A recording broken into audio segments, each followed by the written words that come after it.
आदरणीय अजित दादा तुम आगे बढ़ो, अजित दादा तुम आगे बढ़ो।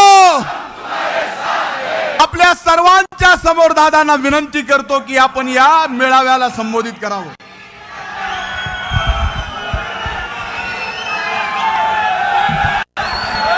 राष्ट्रवादी काँग्रेस पक्षाच्या बैठकीत उपस्थित आज माननीय आदरणीय प्रफुल्लभाई पटेल, प्रांताध्यक्ष सुनील तटकरे साहेब, ज्येष्ठ छगन साहेब, रामराजे नाईक निंबाळकर साहेब, हसन मुश्रीफ साहेब, दिलीप वळसे पाटील साहेब, नरहरी झिरवाळ, धनंजय मुंडे, रुपाली चाकणकर, सर्व मंत्रिमंडळातील माझे सहकारी, राष्ट्रवादी काँग्रेस पक्षाचे विविध जिल्ह्यातून आलेले अध्यक्ष, उपाध्यक्ष, विविध तालुक्याचे आलेले सर्व सन्माननीय पदाधिकारी, सेलचे सर्व पदाधिकारी, सर्व पत्रकार मित्र, विभागातील सर्व माझे सहकारी, सर्व आजी माजी खासदार, आजी माजी आमदार, तसंच महाराष्ट्राच्या कानाकोपऱ्यातून आलेल्या माझ्या महिला प्रमुख, प्रतिनिधी, तरुण कार्यकर्ते, वडीलधारी कार्यकर्ते आणि माझ्या बांधवांनो, खरं तर राष्ट्रवादी काँग्रेस पक्षाच्या आजच्या या महत्त्वपूर्ण बैठकीला उपस्थित असणाऱ्या सर्व मान्यवरांचं मी मनापासून स्वागत करतो। मित्रांनो, थोडासा वेळ झाला असल्यामुळं आता मुश्रीफ साहेबांना, वळसे पाटील साहेबांना, झिरवाळ साहेबांना पण आपला विचार मांडायचे होते, परंतु वेळ बराच झालेला असल्यामुळं ते म्हणाले दादा आता तुम्हीच बोला। मित्रांनो, ही वेळ आपल्यावर, राष्ट्रवादीवर का आली? आपण सगळ्यांनी इतके दिवस, मला आठवत आहे, एकंदरीतच मी राजकीय जीवनामध्ये काम करत असताना साहेबांच्या छत्रछायेखाली आणि मार्गदर्शनाखाली मी तयार झालेलो आहे, मी घडलेलो आहे।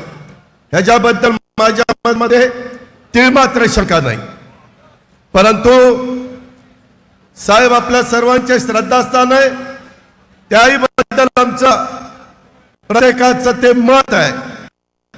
पण एक गोष्ट आपण सगळ्यांनी लक्षामध्ये घेतली पाहिजे, एकंदरीतच आज काही देश पातळीवर, राज्य पातळीवर राजकारण चाललंय।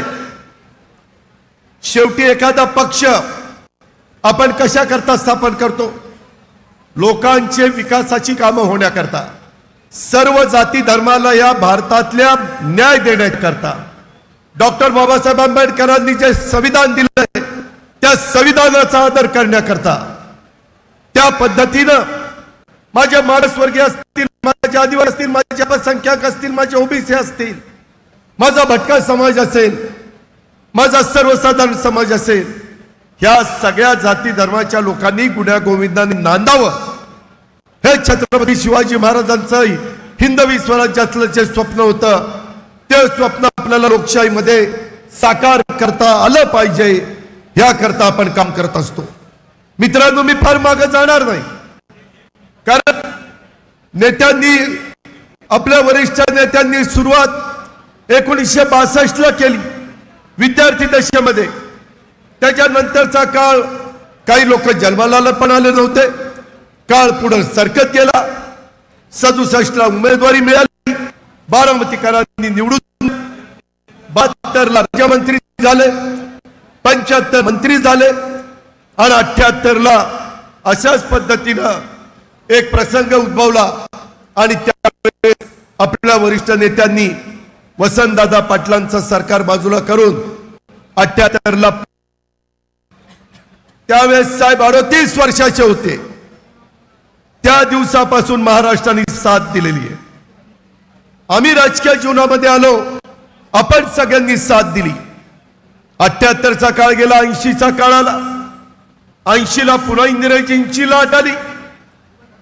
पुलोद मध्ये जनसंघ पण सामील होता, जो आता भाजप आहे। उत्तमराव पाटील, हर्षू अडवाणी हे त्या मंत्रिमंडळामध्ये होते। इतरही शेतकरी कामगार पक्षाचे ND पाटील स्वर्गीय आणि स्वर्गीय गणपतराव देशमुख होते. मी बऱ्याच जणांची नावं घेऊ शकतो परंतु मी वेळ घेत नाही. 80ला सरकार गेलं त्यावेळेस इंदिराजींनी सांगितलेलं होतं भजनलाल सारखं सगळेजण तुम्ही काँग्रेसमध्ये आला तर मी जसंच्या तसं सरकार ठेवते. नाही म्हणून सांगितलं. सरकार गेलं. 80ला निवडणुका झाल्या. इंदिराजींची लाट आली. त्यामध्ये इमर्जन्सीच्या नंतर 77 नंतर पुन्हा 80ला लाट आली. इंदिराजी या देशाच्या पंतप्रधान झाल्या.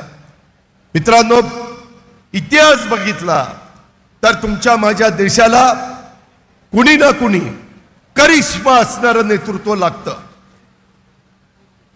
लोकशाही आहे हे घडलेलं आहे. एकदा फक्त जनता पक्षामध्ये जयप्रकाश नारायणचं ऐकून लोकांनी जनता पक्षाला निवडून दिलं.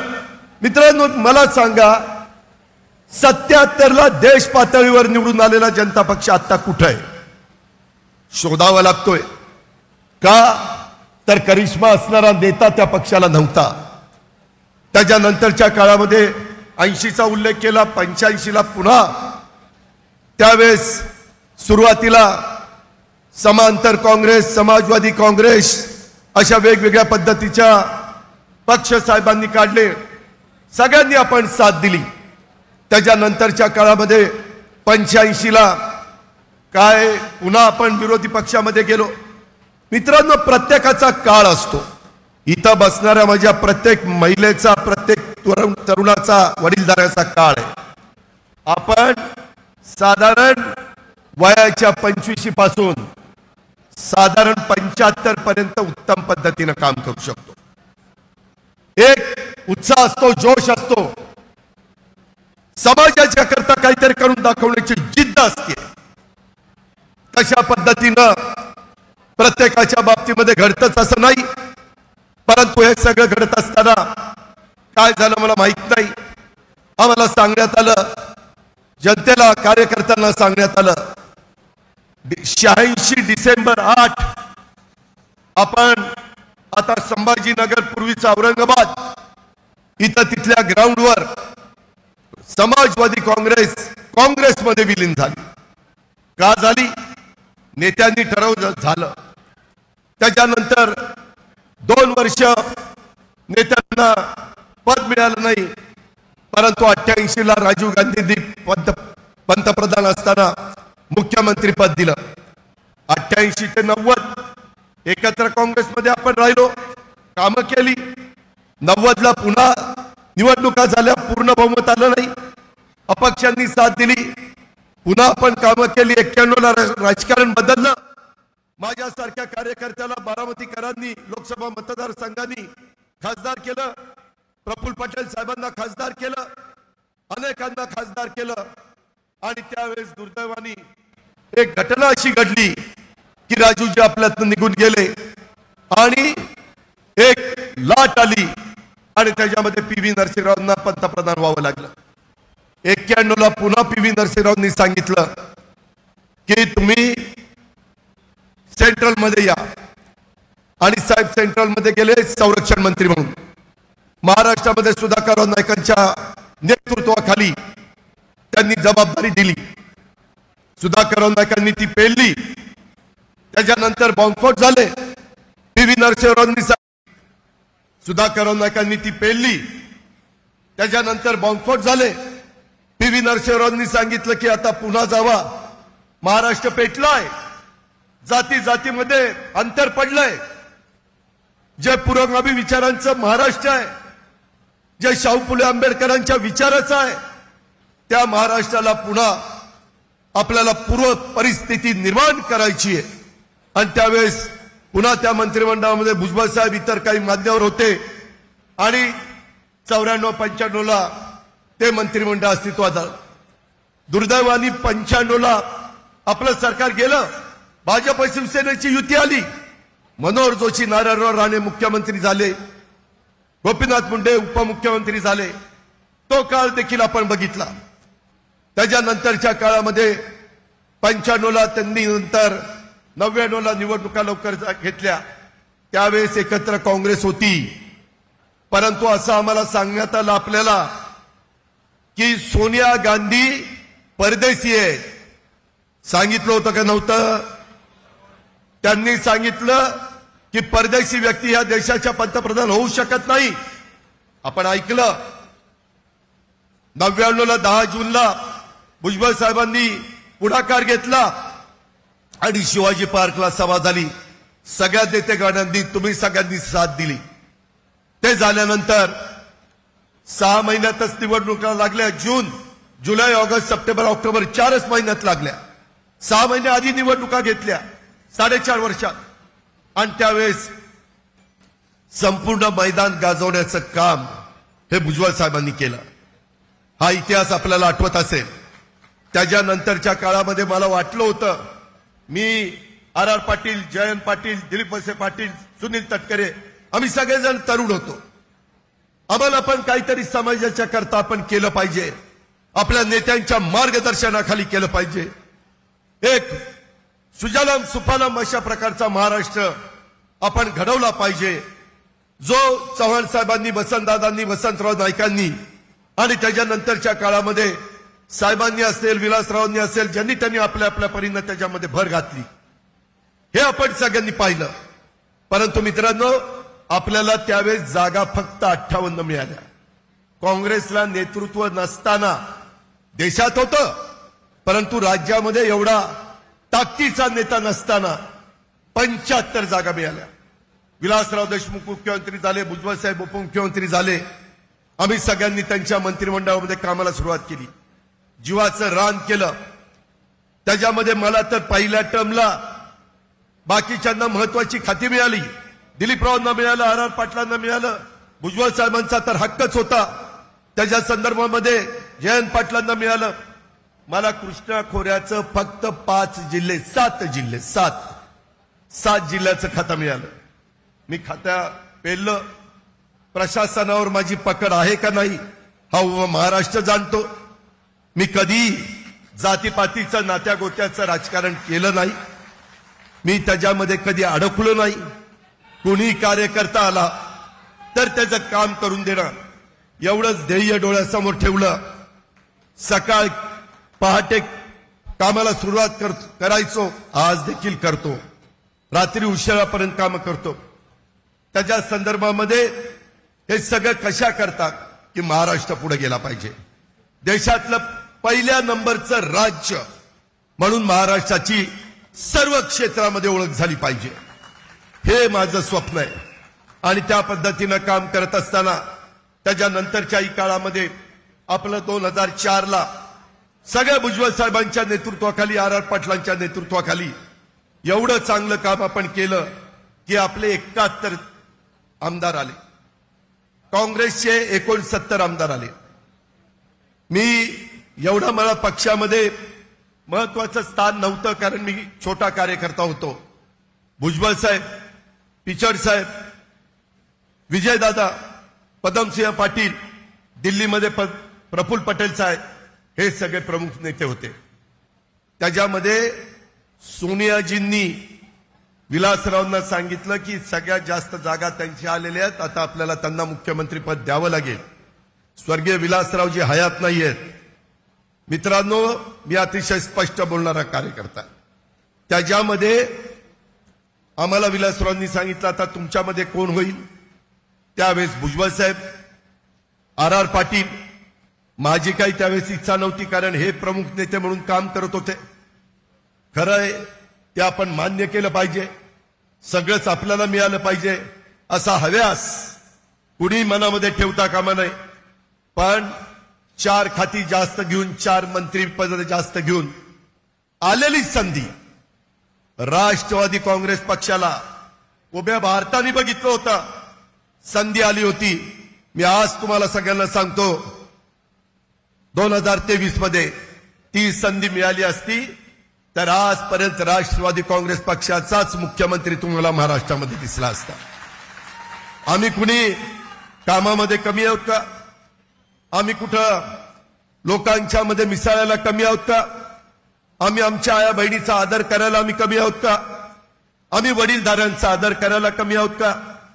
आम्हाला कळतं निवडून आल्यानंतर आमच्या मतदारसंघामध्ये जनतेची हीच अपेक्षा असती की आमच्या आमदारांनी काम करावं, आमच्या आमदारांनी विकास करावा, आमच्या पालकमंत्र्यांनी जिल्ह्याला पुढे घेऊन जावं, राज्यातल्या प्रमुखांनी राज्याला पुढे घेऊन जावं.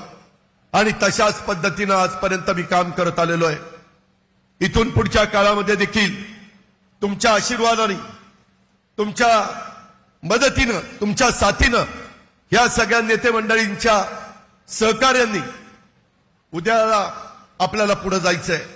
मित्रांनो, 71 वरून 2019ला आपण 62 वर खाली आलो. स्वतः अशोक चव्हाण त्यावेळेस मुख्यमंत्री होते आणि काँग्रेसच्या जागा अशाच काहीतरी 72 का काहीतरी मोठ्या प्रमाणावर जागा आल्या. त्यावेळेस साहजिकच त्यांचा मुख्यमंत्री झाला नाही, 81 आल्या, 81 जागा काँग्रेसच्या आल्या आणि त्याच्यातून ते सरकार आलं. खासदार पण कुठं 6, 2004ला 9, 2009ला 8, 2014ला 4, 2019ला 4, महाराष्ट्रामध्ये 4, 8, 7 ह्याच्यापेक्षा खासदार पुढे आपण गेलो नाही. ती खंत मध्ये षण्मुखानंदच्या हॉलच्या बैठकीमध्ये मी बोलून दाखवली. त्याच्यामध्ये मनापासून वाटत होतं की आपला पक्ष वाढला पाहिजे, खासदारांची संख्या वाढली पाहिजे, आमदारांची संख्या वाढली पाहिजे, नवीन कार्यकर्ते पुढे आले पाहिजे, नवीन महिला पुढे आल्या पाहिजे. कारण एक चक्र असतं, 25 वर्षांनी नवी पिढी पुढे येते, 50 वर्षांनी पुन्हा दुसरी येते, 75 वर्षांनी तिसरी पिढी पुढे येते. हे चक्र वर्षानुवर्ष पिढ्यानपिढ्या चालणार आहे. आणि अशा पद्धतीनं सगळं काम करत असताना मला त्या निमित्तानं आठवत आहे की हे आम्ही सगळेजण पुढे जात होतो, परंतु संख्या कमी होत होती. 2004 ची संख्या 2009ला 62 झाली आमदारांची, 2014ला 41 झाली आमदारांची, 2019ला 54 झाली आमदारांची. तरी देखील काही गोष्टी करून सरकार शिवसेना, काँग्रेस, राष्ट्रवादीचा आणण्याचा प्रयत्न झाला. मित्रांनो, त्याच्या आधी 2014ला पण एकदा भाजपची सत्ता नव्हती. त्यावेळेस भाजपच्या नेत्यांनी सांगितलं 16 जागा राष्ट्रवादीनं लढवाव्यात, 16 जागा शिवसेना लढवेल, 16 जागा भाजप लढवेल, 48च्या 48 जागा आपण निवडून आणू. परंतु नंतर त्यामध्ये भाजपने थोडंसं सांगितलं आम्हाला जमणार नाही, कारण अनेकांच्यावर आरोप होते. नितीन गडकरींची इच्छा होती, परंतु इथे नेते मंडळींची इच्छा नव्हती, म्हणून ते बारगळलं. 2014ला जे सत्ता आली ती भाजपची आली. भाजपची सत्ता आल्यानंतर त्याच्या केंद्रामध्ये, राज्यामध्ये आपली सत्ता आली, परंतु जे समन्वय असायला पाहिजे होता तो दुर्दैवाने राहिला नाही. आणि 2019ला आपला पराभव झाला.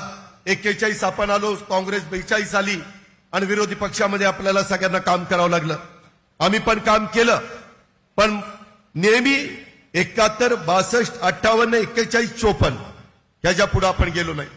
मित्रांनो, आता जो निर्णय घेतलाय भाजप, शिवसेना, शिंदे आणि राष्ट्रवादी काँग्रेस पक्ष, बहुमत प्रचंड आहे. हे सगळं करत असताना मंत्रिमंडळामध्ये आता 9 जणांना संधी मिळालेली आहे. पुढेही त्या ठिकाणी संधी मिळणार आहे. वेगवेगळी खाती आणि पालकमंत्री पद आपल्याला त्या ठिकाणी मिळणार आहेत. त्याच्यातून निवडून आलेल्या आमदारांची कामं करता येतील. सरकार गेल्यानंतर सगळ्या आमदारांच्या विकास कामाला स्थगिती मिळाली. आपल्याला ती स्थगिती उठवायची. वैयक्तिक कुणाच्या स्वार्थाकरता हा निर्णय पक्षाने घेतला नाहीये. या संदर्भामध्ये इथं सगळे स्टेजवर बसलेले आमदार काही आज उपस्थित राहू शकले नाही, काही दवाखान्यात आहे, काही येऊ शकले नाही, काही तिकडच्या मिटिंगला गेले. असे सगळे आमदार आज पण माझ्या सगळ्या संपर्कात आहे. मी आमदारांना विचारा, कुठल्याही राष्ट्रवादी काँग्रेस पक्षाच्या मी कधी भेदभाव केला नाही. उद्याच्याही काळामध्ये या सगळ्यांची कामं करण्याच्या करता मी भेदभाव करणार नाही. आणि त्यामध्ये भाजप आणि जे शिवसेना शिंदे गट आहे त्याही आमदारांना मला सांगायचं, माझी प्रतिमा महाराष्ट्रामध्ये एक दबंग नेता, एक कडक नेता, स्वतःला पाहिजे तेच करतो असा नेता अशी झालेली आहे. मी तसं होऊन देणार नाही. सर्व जाती धर्माला, माझे मुस्लिम असतील, माझे आदिवासी असतील, माझे मागासवर्गीय असतील, माझ्या महिला असतील, माझे तरुण असतील, मला दिसत नाही की बेरोजगारी वाढली आहे, महागाई वाढली आहे, ती आपल्याला कमी करायची. बेरोजगारी कमी करण्याच्या करता उद्योगधंद्याला पोषक अशा प्रकारचं वातावरण करायचं आहे. विरोधात मध्ये बसून ते वातावरण होऊ शकत नाही. काल मंत्रिमंडळामध्ये बसल्यानंतर आम्ही सगळ्यांनी काल पण काही चांगले निर्णय घेतले. भुजबळ साहेब असतील, धनंजय असतील, दिलीप वळसे पाटील साहेब असतील, अनेकांनी पश्चिमेकडे पडणारं माझं जे पाणी आहे गोदावरी खोऱ्यातलं ते इकडे आणण्याच्या करता दिंडोरीची कालच मंजुरी आम्ही कॅबिनेटनी दिली. हे काम केलं पाहिजे. आम्ही काय लोकांना सांगायचं, जर आपल्याला सत्तेमध्ये काम करून लोकांचे प्रश्न सोडवता येत असतील तर का सोडायचे नाही? का लोकांना आपण दुर्लक्षित करायचं? मित्रांनो, हे सगळं करत असताना मी तुम्हाला सांगतो 2017ला त्यामध्ये साधारण काही वेगळं करायचा प्रयत्न झाला. 2014ला देवेंद्र फडणवीस ज्यावेळेस मुख्यमंत्री झाले, आम्ही सगळेजण सिल्वर ओकला बसलो होतो. रिझल्ट येत होते. काय प्रफुल्लबाईंचं आणि साहेबांचं बोलणं झालं. प्रफुल्लबाई मीडिया तर तयारच असतो त्या काळात, कारण निवडणुकीचा निकाल. प्रफुल्लबाईंनी बाहेर सांगितलं, आम्ही बाहेरनं भाजपला पाठिंबा देतो. सांगितलं की नाही? 2014ला सांगितलं. आम्ही गप्प बसलो. का तर नेत्यांचा निर्णय. देवेंद्र फडणवीस मुख्यमंत्री झाले. आम्हाला सांगितलं सगळ्यांनी वानखेडेला त्या शपथविधीला जावा. आम्ही सगळेजण वानखेड्याला शपथविधीला गेलो. नरेंद्र मोदी साहेब मला ओळखतात, मी त्यांना ओळखतो. त्याच्यावर ते म्हटले की अजित जी कैसे हो, क्या हो, साहब की कैसी तबीयत है. त्यांनी बाकीच्यांशी पण बोलले, भुजबळ साहेबांशी बोलले. आम्ही स्वतः बघत होतो टीव्हीला. अजूनही पूर्वीची क्लिप असेल तर दिसेल. जर आम्ही त्याच्यामध्ये त्यांच्याबरोबर जायचं नव्हतं तर आम्हाला का पाठवलं? का मंत्रिमंडळाच्या शपथविधीला उपस्थित राहायला सांगितलं? आणि त्याच्यानंतर पुन्हा काही घडलं त्या खोलात जात नाही. पण 2017ला पुन्हा प्रांताध्यक्ष सुनील तटकरे, अजित पवार तिथं आमदार, बाकीचे सगळे. त्यावेळेस वर्षा बंगल्यावर चर्चा झाली. वरिष्ठांनी सांगितलं माझ्याकडनं, मी जयंत पाटील म्हणजे राष्ट्रवादीकडनं, सुनील तटकरे आणि अजून एक कोणतरी होतं, चौथं मला आता आठवत नाही, का भुजबळ साहेब होते. त्याच्यामध्ये समोरनं सुधीर मुनगंटीवार, देवेंद्र फडणवीस, त्याच्या संदर्भातलं विनोद तावडे, चंद्रकांत दादा, ही चौघं होती. कुठली खाती, कुठले पालकमंत्री पद, सगळं. मी कधी महाराष्ट्राला खोटं बोलणार नाही. खोटं बोललो तर पवारांची अवलाद सांगणार नाही. त्यामध्ये ते ठरलं. आम्हाला निरोप आला. सुनील तटकरेंना दिल्लीला बोलवलं. दिल्लीला त्यांच्या वरिष्ठांच्या बरोबर आपले वरिष्ठ आणि सुनील तटकरेंची मीटिंग झाली. त्यांच्या वरिष्ठांनी सांगितलं 25 वर्षाचा आमचा मित्र पक्ष, आम्ही त्याला सोडणार नाही शिवसेनेला. ते म्हणले शिवसेना, राष्ट्रवादी काँग्रेस आणि भाजप असं सरकार राहील. आपल्या वरिष्ठांना ते मंजूर नव्हतं. ते म्हणले शिवसेना चालत नाही आम्हाला, शिवसेना जातीवादी आहे. आणि ते बारगळलं. तिथनं परत आले. वरिष्ठ भाजपवाले म्हणले की आम्ही त्यांना सोडणार नाही. त्याच्या संदर्भामध्ये नंतर 2019 आलं, निकाल लागले. निकाल लागल्यानंतर परिस्थिती काय होती तुम्हाला माहिती होतं. त्याच्यामध्ये मोठ्या उद्योगपतीच्या घरी आपले वरिष्ठ नेते, दुसरे वरिष्ठ नेते इथं बसलेत, पटेल साहेब, उद्योगपती, भाजपचे वरिष्ठ नेते, मी, देवेंद्र फडणवीस, सगळी चर्चा झाली. 5 बैठका झाल्या त्याच बंगल्यात, आणि मला देवेंद्रला सांगितलं कुठं बोलायचं नाही. आता मला सांगा, नेत्यांनी सांगितल्यावर मी कसा कुठं बोलेन? मी नाही बोललो. त्याच्यानंतरचा घटनाक्रम तुम्हाला माहिती आहे. अनेकदा मीडिया मला विचारतं 19ला काय झालं, परंतु मला कुणाला बदनाम होऊन द्यायचं नाही. आणि मित्रांनो, त्यावेळेस हे सगळं चालू असताना अचानक बदल झाला आणि त्याच्यामध्ये सांगितलं की नाही आता आपण शिवसेनेबरोबर जायचं. मला सांगा, 2017ला शिवसेना जातीवादी म्हणून त्यांच्याबरोबर जायचं नाही, असं काय चमत्कार झाला की दोन वर्षांनी शिवसेना मित्र पक्ष झाला, आणि ज्या भाजप बरोबर जाणार होतो तो भाजप जातीवादी झाला? असं नाही चालत बाबांनो. शेवटी वेगवेगळ्या राजकीय पक्षामध्ये विचाराचं अंतर असू शकतं, घरामध्ये देखील घरातल्यांचं विचाराचं अंतर असू शकतं, मतमतांतर असू शकतं, पण हे सगळं होत असताना इथं एकदा वेगळी भूमिका, तिथं वेगळी भूमिका, त्याच्यानंतर पुन्हा उद्धव ठाकरे साहेबांच्या नेतृत्वाखाली सरकार आलं. त्या सरकारमध्ये मला वरिष्ठांनी, पक्षांनी, तुम्ही सगळ्यांनी, आमदारांनी उपमुख्यमंत्री केलं. कधी मी हू की सू होऊन दिलं नाही. मगाशी रुपालीने उल्लेख केला, करोनाचा काळ होता, कसं काम केलं ते तुम्ही बघितलं. कधी त्याच्यामध्ये हलगर्जीपणा दाखवला नाही, कारण आपण महाराष्ट्राचा प्रतिनिधित्व करतोय, आपण त्याची अर्थव्यवस्था सांभाळतोय. अशा पद्धतीनं सगळं झालं.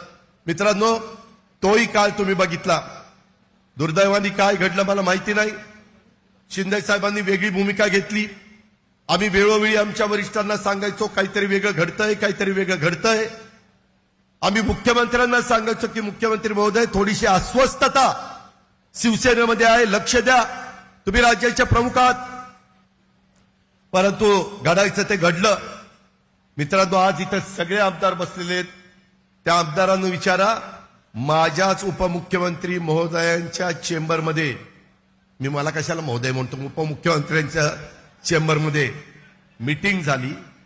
सगळे माझ्या सहित सगळे आम्ही 53 आमदार आणि विधान परिषदेवाल्यांनी पण सह्या केल्या होत्या.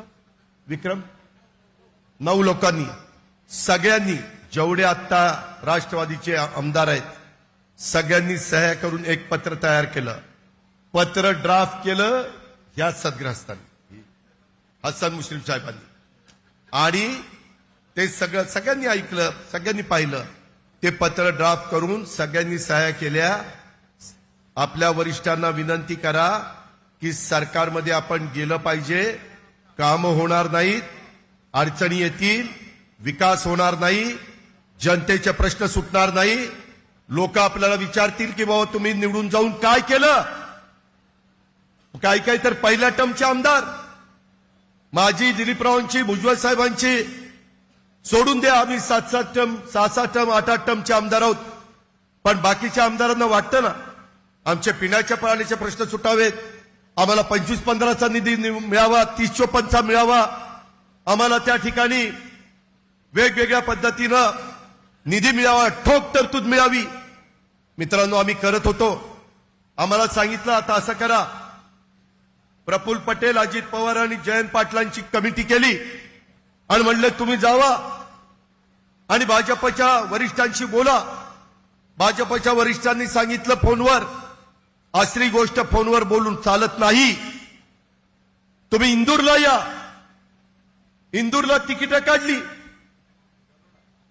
नाही, बरोडाच्या इंदूरवरून काही बरोडा.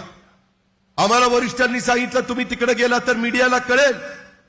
आता म्हटलं सरकारमध्ये जायचं तर मीडियाला कळलं तर कळलं, नाही म्हणले जायचं नाही, आमची तिकीटं कॅन्सल केली, यांनी तर स्पेशल फ्लाईट केलं होतं. आणि मी जयंतरावांचे नंतर सांगितलं फोनवर बोला, तोपर्यंत एकनाथ शिंदेचा शपथविधी झाला नव्हता. आणि वरिष्ठांनी सांगितलं की तुम्ही जर इथं येणार नसाल, मी दिल्ली सोडून इकडे आलोय, तर मला फोनवर बोलता येणार नाही. ही महत्वाच्या गोष्टी असतात, हे अशा करून चालत नाही. मला महाराष्ट्रातल्या जनतेला विचारायचं आहे, मला माझ्या राष्ट्रवादी काँग्रेस पक्षाच्या जीवाभावाच्या कार्यकर्त्यांना विचारायचं आहे. आणि ह्याच्यातलं एक जरी खोटं असलं तर एका आमदारांनी उठावं सांगावं, सगळ्यांच्या सह्याच्या पत्राची झेरॉक्सची कॉपी आज माझ्याकडे आहे, माझ्याकडे आहे. ह्यामध्ये मला ती मी दाखवायची म्हटलं तर दाखवू शकतो. का मला लोकांच्या समोर त्या ठिकाणी विलन केलं जातं कळत नाही? काय माझी चूक आहे? ह्या संदर्भामध्ये ह्या सगळ्या गोष्टी होत असताना आजही माझं ते दैवत आहे, आजही माझं ते श्रद्धास्थान आहे. पण कार्यकर्त्यांनो, महिलांनो, तरुणांनो, तुम्ही सांगा, एखादा माणूस नोकरीमध्ये लागला तर महाराष्ट्र सरकारमध्ये 58व्या वर्षी रिटायर होतो. IAS IPS असेल तर 60व्या वर्षी रिटायर होतात. राजकीय जीवनामध्ये असेल तर भाजपमध्ये 75 वर्षांनंतर रिटायर केलं जातं. अडवाणींची उदाहरण घ्या, मुरली मनोहर जोशींचं उदाहरण घ्या, कुणाचंही उदाहरण घ्या. त्याच्यानंतरच्या काळामध्ये आता नवीन पिढी पुढे येते. तुम्ही आशीर्वाद द्या ना, चुकलं तर सांगा ना, अजित तुझं हे चुकलं.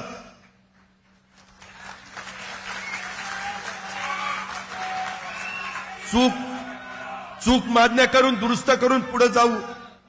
पण कुणा करता चाललं हे? कशा करता चाललं हे? का अशा प्रकारचं चित्र राज्यामध्ये निर्माण केलं जातं? काय आम्ही कुणाच्या पोटी जन्माला आलो नाही, ही चूक आहे आमची.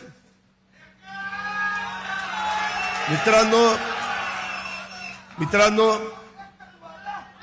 आज स्वतः आपले वरिष्ठ नेते चव्हाण साहेबांच्या समाधीला गेले. ठीक आहे, चव्हाण साहेब आपल्या सगळ्यांचं दैवत आहे. माझ्याकडनं पण घोडचूक झाली होती. मी एक दिवस सकाळी 7 ते संध्याकाळी 8 पर्यंत तिथं न पाणी पिता न काही करता बसलेलो होतो. मला ते खूप मनाला लागलं होतं. परंतु मित्रांनो, काळ आता जर वय जास्त झालं, 82 झालं, 83 झालं, तुम्ही कधी थांबणार आहात का नाही? तुम्ही आशीर्वाद द्या ना. त्याच्या संदर्भामध्ये आम्हाला वाटतं तुम्ही शतायुष्य व्हावं. वेगवेगळ्या महत्वाच्या संस्थात मला सांगितलं 2 मेला त्याच्या आधीच्या मीटिंगमध्ये की आता मी राजीनामा देतो आणि मी संस्था बघतो. त्या संदर्भामध्ये राजीनामा दिल्यानंतर मी एक कमिटी करतो.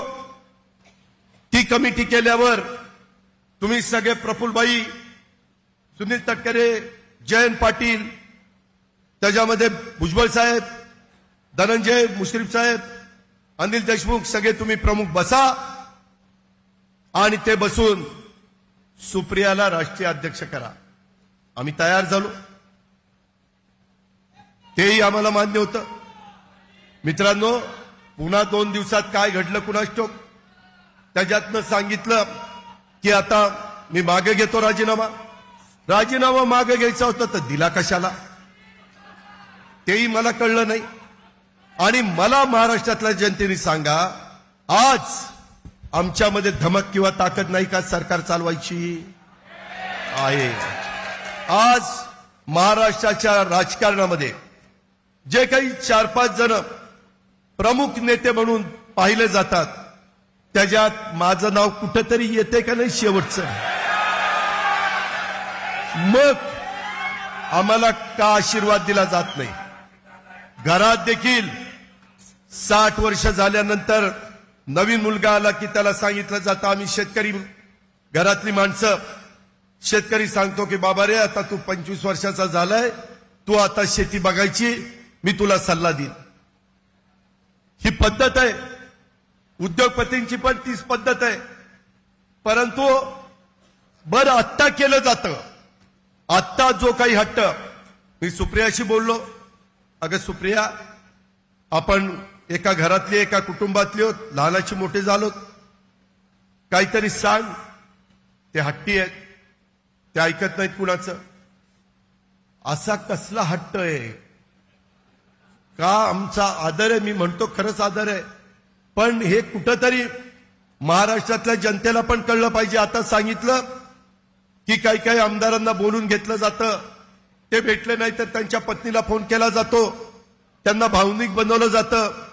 मी नाव घेत नाही, पण वरिष्ठ नेत्यांनी एकदा एका आमदाराला समजून सांगण्याचा प्रयत्न केला. तो म्हणला, आम्ही दादांना शब्द दिलेला, आता दादांच्या बरोबर आम्ही राहणार आहे. कारण अनेकदा हे सगळे आमदार म्हणायचे की दादा काहीतरी करा, काहीतरी करा. 2019ला केलं ते आम्हाला माहिती नव्हतं. तुम्ही आता जर काही केलं तर आम्ही तुमच्या पाठीमागे ताकदीशी उभं राहू, हे सगळ्यांनी सांगितलं, वडीलधाऱ्यांनी सांगितलं. आणि त्याच्यातनं महाराष्ट्रात मध्ये नरेंद्र मोदी साहेबांच्या सारखं नेतृत्व देशामध्ये आहे, त्यांचा करिश्मा आहे. कुणी काही म्हणा, 14ला एकट्या नरेंद्र मोदींच्याकडे बघून कन्याकुमारी पासून काश्मीर पर्यंत भाजप सत्तेवर आलाय. मोदींच्या करिश्मामुळे आला. 2019ला पुलवामा आणि काही गोष्टी घडल्या, लोकांना त्यांचा 5 वर्षाचा कारभार पटला. 2019ला पुन्हा ते सत्तेवर आले निर्विवाद. म्हणजे राजीव गांधी ज्यावेळेस 1984ला पंतप्रधान झाले तेव्हा बहुमत कसं मिळालं, तेव्हा जास्त मिळालं, पण त्याच्यानंतर पहिल्यांदाच हे दोन्ही बहुमत मिळालं. परदेशात गेल्यानंतर परदेशी लोक आणि तिथले भारतीय पण त्यांचं उत्साहाने स्वागत करतात. जर आज देशामध्ये त्यांच्याशिवाय पर्याय नसेल तर आपण त्यांना पाठिंबा द्यायला काय हरकत आहे? त्याच्यामध्ये विरोधी पक्षाचं कडबुळं बांधण्याचं काम चाललंय, ज्याचा उल्लेख पटेल साहेबांनी केला. माझ्या पण तुमच्या सगळ्यांच्यामुळं काही काही विरोधी पक्षाच्या नेत्यांची ओळखी आहेत. मी त्यांना म्हटलं काय झालं पाटण्याच्या सभेत? ते म्हणले सभेमध्ये आले होते सगळे मीटिंगमध्ये, परंतु काहीतरी घडलं. केजरीवाल ज्यांच्या ताब्यामध्ये दिल्ली आणि पंजाब आहे, दोन्ही मुख्यमंत्री तिथे बसले होते, काहीतरी त्यांचं फिसकटलं, दोघंही बाहेर निघून गेले. ट्विट केलं, ते ट्विट आम्ही बघितलं, झालं तिथंच फुसकाबार निघाला. त्याच्यानंतर स्टॅलिन जेवायला पण थांबले नाही, ते जेवले, पत्रकार परिषदेला थांबले नाही, ते निघून गेले. मित्रांनो, असं सगळ्यांचं कडबुळं घेऊन देश चालू शकत नाही. एकदा बघितलंय जनता पक्षाच्या काळामध्ये देश नाही चालला. मोरारजींना, इतर नेत्यांना मी त्यांचा अनादर करत नाही, पण त्या नेत्यांना त्याच्यामध्ये 5 वर्ष काढता आली नाही. अनेक दिग्गज नेते, विश्वनाथ प्रताप सिंग असतील, त्याच्यामध्ये खूप जण पंतप्रधान होऊन गेले, परंतु दुर्दैवाने नाही संधी मिळाली.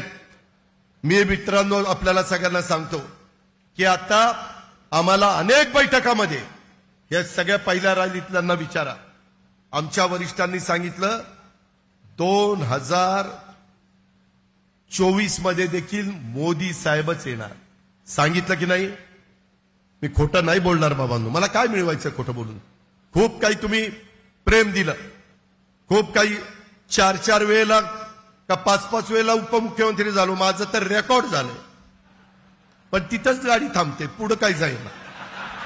मला मनापासून वाटतं की मी राज्याचा प्रमुख व्हावं.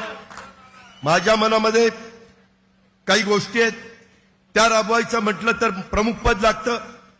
मित्रांनो, ह्याच्यामध्ये मी तुम्हाला ह्या सभेच्या निमित्तानं माझ्या महाराष्ट्रातल्या जनतेला एक विश्वास देतो की आज राष्ट्रवादी आम्हाला सगळ्यांना मिळून आपल्याला पुढे न्यायची आहे. चिन्हही आपल्याकडे राहायचंय, पक्षही आपल्याकडे राहायचा आहे. त्याला कुठेही दृष्ट लागून द्यायची नाही. आणि हे सगळं करत असताना आजपर्यंत राष्ट्रवादीची स्थापना झाली, आता 25वं वर्ष सुरू झालंय. आपला राष्ट्रीय पक्ष आता राज्याचा पक्ष झालाय. राष्ट्रीयत्वाची मान्यता आपली रद्द झाली, ती परत आपल्याला मिळवायची आहे.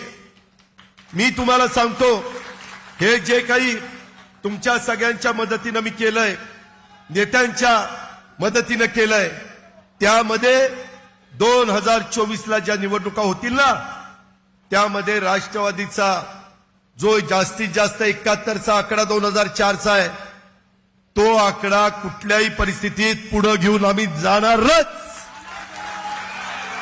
महाराष्ट्र पिंजून काढू.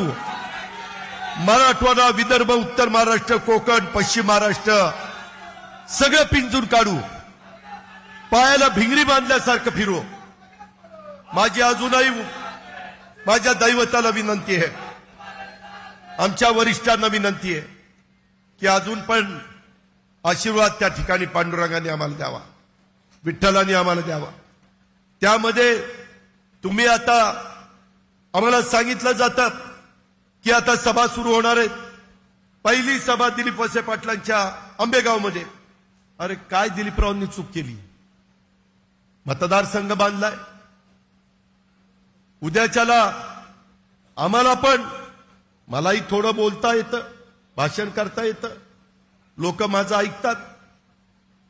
त्याच्या संदर्भामध्ये उद्या जर दौरा त्यांनी सुरू केला तर मला पण 7 दिवसांनी तिथे सभा घ्यावी लागेल, मला उत्तर द्यावं लागेल. मी जर गप्प बसलो तर जनता म्हणेल हा काहीतरी ह्याच्यात खोट आहे. मित्रांनो, माझ्यात खोट नाहीये. त्यामुळं माझी तुम्हाला विनंती आहे की कुणी आमदारांनी, एका तर आमदाराला मी मगाशी सांगितलं की नाही, तो राहिलं सांगायचं, समजून सांगितलं वरिष्ठांनी, तो म्हणणार नाही हो, मला नाही, आता मला आमदारकी नाही मिळाली तरी चालेल. नाही, ते सांगत होते. शेवटी वरिष्ठांनी काय शब्द वापरला, तू निवडूनच कसा येतो ते बघतो.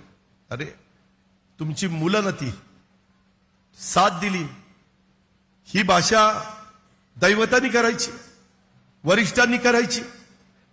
आणि त्याच्यामध्ये तो आमदार शेवटी म्हटला मला नको आमदारकी, मी घरी बसतो. साधी काय कार्यकर्ते, साधे सहकारी आहेत. आम्ही वेगवेगळ्या लोकांना वेगवेगळ्या ठिकाणी, सुनील शेळकेला मावळात शोधला, निलेश लंकेला पारनेरला शोधला, त्या डॉक्टर लांबटेला अकोल्यात शोधला, अशा अनेकांना आपण शोधलं आणि आमदारकीचे तिकीट दिली. सरोजला तिथं नाशिकमध्ये शोधलं, आहिरेला. खूप जणांची नावं घेता येतील, मी सगळ्यांची नावं घेऊन तुमचा वेळ घेत नाही. परंतु मित्रांनो, माझ्या कार्यकर्त्यांनो, माझ्या वडीलधाऱ्यांनो, माझ्या महिला भगिनींनो, आमच्या मुलांनो, मला एक सांगा की आपण हे सगळं करतोय, हे राज्याच्या भल्याकरता करतोय. केंद्र सरकार राज्याच्या विचाराचं असलं तर केंद्राचा निधी येईल, योजना आणता येतील, कोट्यावधी रुपयाचा निधी, मंजुऱ्या मिळतील. आज कितीतरी जणांचे साखर कारखाने अडचणीत आहेत, जिल्हा बँका अडचणीत आहेत, ग्रामीण भागाची आर्थिक नाडी आहे, ती आपल्याला दुरुस्त करायची आहे. आज आपल्या बऱ्याचशा मालाला भाव नाही. माझे नाशिकचे कांदा उत्पादक इथं आहेत, माझे केळी उत्पादक जळगावचे इथं आहेत, माझे वेगवेगळ्या भागातनं कार्यकर्ते आलेले. कुणाचा ऊसाचा प्रश्न आहे, माझ्या मराठवाडा विदर्भाचा सोयाबीनचा प्रश्न आहे, कापसाचा प्रश्न आहे, अनेक फळबागांचा प्रश्न आहे, पीक विम्याचे प्रश्न आहेत. काही मागे आम्ही शब्द उद्धव ठाकरे साहेबांच्या नेतृत्वाखाली कर्जमाफीचे दिलेले होते, त्याच्यातली वेळेत परतफेड करणारी 50,000 रुपये द्यायचं काम चाललंय. मागची कर्जमाफी झाली, 2 लाखाच्या वरची देखील राहिलेली आहे. त्याच्यात एकनाथ शिंदे आणि देवेंद्र फडणवीसांना सांगून मार्ग काढायचा आहे. ह्यामध्ये कारण नसताना माझ्या अल्पसंख्याक बांधवांना भडकवण्याचं काम केलं जातं. मी तुम्हाला शब्द देतो की कुठल्याही प्रकारे जोपर्यंत अजित पवार त्या मंत्रिमंडळामध्ये तुम्हाला अडचण येऊन देणार नाही. कारण आपला खंडप्राय देश आहे. शेवटी शिवाजी महाराजांनी पण 18 पगड जातीला 12 बलुतेदारांना बरोबर घेऊन हिंदवी स्वराज्य स्थापन केलं आणि राज्याला पुढे नेलं. मित्रांनो, माझी तुम्हाला विनंती आहे, आमच्या वरिष्ठांना विनंती आहे की त्यांनी थोडा आराम करावा, एवढा हट्टीपणा करू नये. त्या संदर्भामध्ये मी आज तर थोडंच बोललेलो आहे, परंतु उद्याच्याला सभा जर व्हायला लागल्या तर मला वस्तुस्थिती देखील लोकांना सांगावी लागेल. ती वेळ येऊ नये, ती वेळ कुठल्याही घरामध्ये येऊ नये, कुठलंही घर त्या ठिकाणी त्याच्यामध्ये अंतर पडू नये. परंतु या सगळ्याची नोंद माझ्या कार्यकर्त्यांना तुम्ही सगळ्यांनी घ्यावी. मला या सभेच्या निमित्तानं महाराष्ट्रातल्या सर्व जनतेला आणि माझ्या शेवटपर्यंतच्या कार्यकर्त्याला विश्वास द्यायचा आहे की आपल्याला कधीच अजित पवारांच्या जीवात जीव असेपर्यंत मी अंतर देणार नाही. आपल्याला काही झालं तरी मी वाऱ्यावर सोडणार नाही. राज्यातल्या जनतेला महत्व देतच एकनाथराव शिंदे, देवेंद्र फडणवीस आणि मी या सगळ्या सहकार्यांना घेऊन या राज्याचे प्रश्न, मगाशी रुपाली चाकणकरनी पण काही महिलांच्या बद्दलचे प्रश्न सांगितले, माझ्या आदिवासींचे प्रश्न आहेत, आदिवासींना काही आरक्षणाचे प्रश्न आहेत, काही वेगवेगळ्या प्रकारचे अनेक प्रकारचे प्रश्न आहेत. मित्रांनो, मी तुमचा सगळ्यांचा आदर आजही करतो, उद्याही करत राहील. परंतु हे सगळं करत असताना कुठंतरी वरिष्ठांनी थांबलं पाहिजे, वरिष्ठ आशीर्वाद दिले पाहिजेत. जर चुकलं तर कानाला धरा ना आणि सांगा ना इथं चुकलं, समजून घेईल आणि दुरुस्त करीन.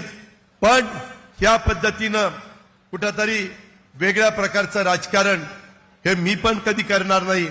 आणि त्याच्यातून देशाला मी आजही सांगतो, त्यांनी आम्हाला 10 सांगितलं, नरेंद्र मोदी साहेबांच्या शिवाय 2024 मध्ये पर्याय नाही, ही वस्तुस्थिती आहे. आणि त्याच्यामुळं उद्या आपल्या या सगळ्या जागा आहेत, आपल्याला आपले 54 आमदार त्या जागा आपल्याला मिळणारच आहेत. त्याच्यापेक्षा जास्त जागा काँग्रेसच्या ज्या आहेत त्याही आपल्याला मिळणार आहेत. त्याच्यामुळे जागा जवळपास 90 विधानसभेच्या जागा आपण लढवणार आहोत, लोकसभेच्या पण जागा आपण लढवणार आहोत. आणि त्याच्यातून राष्ट्रवादी काँग्रेस, भारतीय जनता पक्ष, शिवसेना, शिंदे अशा पद्धतीने हे सगळं करायचंय. समोर बीआरएस आहे, समोर वंचित आघाडी आहे, ते एकत्र येण्याची शक्यता दाट आहे. अजून पण 900 गवशे उभे राहणारच आहेत. त्याच्यामध्ये हे जे काही काँग्रेस आणि शिवसेनेची आघाडी ती तर कशी होणार आहे मला माहिती नाही, कारण त्याच्यात पण बऱ्याच खाचा खोचा आहेत. त्या सांगून मी आपला सगळ्यांचा वेळ घेत नाही. पण माझी हात जोडून विनंती आहे, मी कुणाचाही अपमान केला नाही. मी गेल्या 40 वर्षाच्या 30 वर्षाच्या राजकीय जीवनात अनेक गोष्टी सहन केल्या, अनेकदा मी माघार घेतली, अनेकदा मी कमीपणा घेतला, अनेकदा आमच्यावर गुगली टाकली तरी मी सहन केली, अनेकदा आम्हाला त्या ठिकाणी सांगितलं एक आणि निर्णय मात्र झाला एक, अशा पद्धतीनं झालं. मी रोखठोक बोलणारा कार्यकर्ता आहे. मी जर एखादं काम होणार असेल तर हो म्हणून सांगतो, नसेल तर नाही म्हणून सांगतो. इथं आता नाना काटे आमचा आहे, त्यांनी जर सांगितलं की बाबा दादा असं करायचं, मला पटलं तर मी म्हणाल हो करू, आणि नाही पटलं तर सांगेल नाना हे करायचं नाही. शेवटी आपणच आपल्या कार्यकर्त्यांना, आपल्या घरच्या माणसांना कशा करता खेळवायचं, कशा करता बनवायचं, कशा करता बदनामी करून द्यायची. त्या षण्मुखानंद आपल्या हॉलमध्ये, त्याच्यात षण्मुखानंद नाही, त्या यशवंतराव चव्हाण प्रतिष्ठानच्या हॉलमध्ये लोकांनी मलाच विलन केलं. मला सांगितलं होतं मी करू काय, की बाबा मी सांगितलं सोनिया गांधी जसं वर बसल्यात आणि खरगे अध्यक्ष आहेत तशा पद्धतीनं साहेब मार्गदर्शन करतील, वरिष्ठ नेते मार्गदर्शन करतील, दुसरं त्यांच्या डोळ्यासमोर तयार होईल. काय चुकलं माझं, मला सांगितलं होतं मी केलं. आज परकीय मुद्दा निघाला, 4 महिन्यातच वासनात गुंडाळून ठेवला. तेव्हापासून युपीआयच्या प्रमुख सोनिया गांधीच काम करतायत. मग कशामध्ये बदल झाला? हे जे काही वेगवेगळ्या पद्धतीनं चाललेलं आहे. मित्रांनो, यावेळेस मंत्रिमंडळामध्ये पहिल्या टप्प्यात भाजपच्या वरिष्ठांनी सांगितलं की 9 जागा मिळतील. आधी वेगळ्या ठरलं होतं, पण ते म्हणले दादा आता 9 घ्या, नंतर बाकीच्या घेऊ. त्यामध्ये आपण एका आदिवासी समाजाला प्रतिनिधित्व दिलं, एकामध्ये मागासवर्गीय समाजाला प्रतिनिधित्व दिलं कॅबिनेट, एकामध्ये आज पण मंत्रिमंडळामध्ये तुम्ही 50% महिला आहेत, आपण महिलेला एकाला संधी दिली, तिथं प्रतिनिधित्व दिलं. आपण त्याच्या संदर्भामध्ये अल्पसंख्याक समाज आहे, आपण अल्पसंख्याक समाजाला प्रतिनिधित्व दिलं. ओबीसी समाज मोठा आहे, आपण त्या समाजाला 2 प्रतिनिधित्व दिलं. भटका समाज आहे, त्याला आपण प्रतिनिधित्व दिलं. अजूनही माझे जीवाभावाचे काही सहकारी आहेत, महामंडळ उद्याच्याला आपल्याला मिळणार आहेत, अजून काही मंत्री राज्यमंत्री पद आपल्याला मिळणार आहेत, आपले सदस्य पद मिळणार आहेत. तुमच्यासारख्या कार्यकर्त्यांना, काही जिल्ह्याच्या अध्यक्षांना, अनेक जिल्ह्याचे अध्यक्ष इथं उपस्थित आहेत. वेगवेगळ्या सेलमध्ये आता रुपाली चाकणकरांच्यावर महिलांची जबाबदारी टाकलेली आहे, युवकची सूरजवर टाकलेली आहे, प्रांताध्यक्ष म्हणून तटकरे साहेबांनी जबाबदारी घेतलेली आहे. इतर पण वेगवेगळ्या जबाबदाऱ्या त्या ठिकाणी दिल्या जातील. परंतु एकटा अजित पवार आणि एकट्या स्टेजवरचे हे सगळे हे तर काम करतीलच करतील, परंतु तुम्हाला पण आपल्या आपल्या भागामध्ये जाऊन काम करावं लागेल. मी तुम्हाला सांगतो, तुम्ही आता दादा बोललाय, दादा करेल असं नाही, मी तर करेलच, रात्रीचा दिवस करेल, प्रशासन पण चांगलं चालवेल, या आमदारांच्या तुमच्या मतदारसंघातली कामं पण त्या ठिकाणी करेल. ती कामं करत असताना भाजप आणि शिवसेना शिंदे गट यांच्याही आमदारांना कुठं नाराज होतील अशा पद्धतीचं काम माझ्याकडनं होणार नाही. आणि तिथं आपल्याही कार्यकर्त्यांना समजून घेण्याचं काम मी करीन.